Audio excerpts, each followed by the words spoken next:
I became a communist basically through the title being given to me due to the way I felt about systems that I grew up in. I grew up in East Harlem watching my neighborhood slowly get gentrified and commercialized for all these major corporations instead of the small businesses that used to be there. For the longest time as a kid, my question was always just why? Why is this happening? And when I found out why it was happening, it's why do we keep doing this? Why does this system seem to be the only system that we allow to try to work? Like in school, they would literally tell us as black kids in the community, like they would literally tell us that everything is against us. They would tell us that the system isn't for us. They would explain our past, but they wouldn't give us hope. They would just tell us that that's it. That's all we have. So I always tried to think about pro-worker, pro-people ideas. And whenever I would bring them up to teachers or friends or older adults, they would always call me a communist or say that's communism. As a kid, I didn't understand it, but now that I do, I don't see a problem in being called that if it means that my ideals will make people's lives better. Growing up in Mexico, you always ask the question of why is there so much poverty around?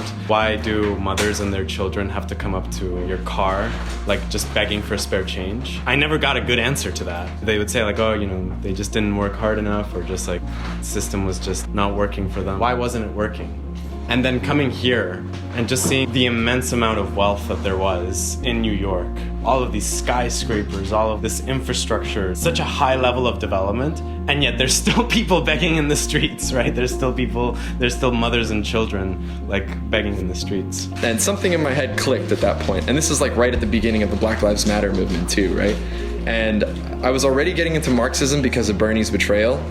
And that day where we found out that rents were due, but you're not allowed to work, I started reading State and Revolution. And the fact that Lenin was able to accurately describe the state today was just like this almost prophetic like skill. I was like, there's something to this, and that was it. I never looked back and just kind of dived right into Marxism after that. Found the IMT a year later. I think that came along with me joining the workforce and seeing not only are we not organized as a working class, but the bourgeois is heavily organized, and that is part of the reason why working class people are not organized. It's terrifying. It's like staring into a never-ending hole. When you look into it, it just feels like there's nothing on the other end. There's nothing waiting for me there, other than losing the planet that I live on, that I love dearly, that I want to explore and protect the beauty of. Just know that you're not alone. It may be a giant, scary world, but if we all band together and decide that we're done with this, we can change it.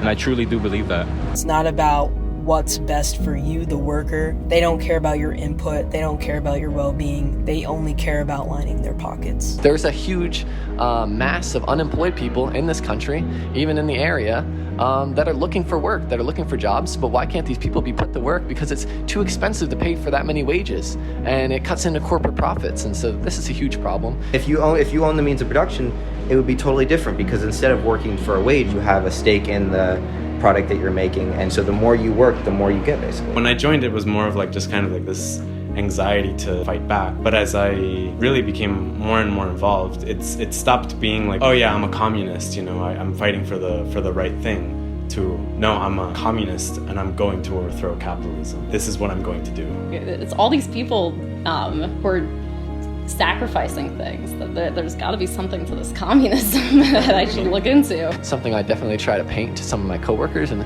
some of them are responding very, very positively to these remarks. It's only going to get worse, and this is going to make people wake up. Events change consciousness. People are going to start, looking for revolutionary conclusions. And if you're a student, if you're at work, you need to be that person that people can come to when they want to get organized. You need to organize your student body. You need to organize your workers. And it starts with studying theory, and it starts with finding organizations like the IMT. That led me to step out of the online sphere and focus on what's happening right in front of my face. Not just carry the ideology of a communist, but carry the action of a communist.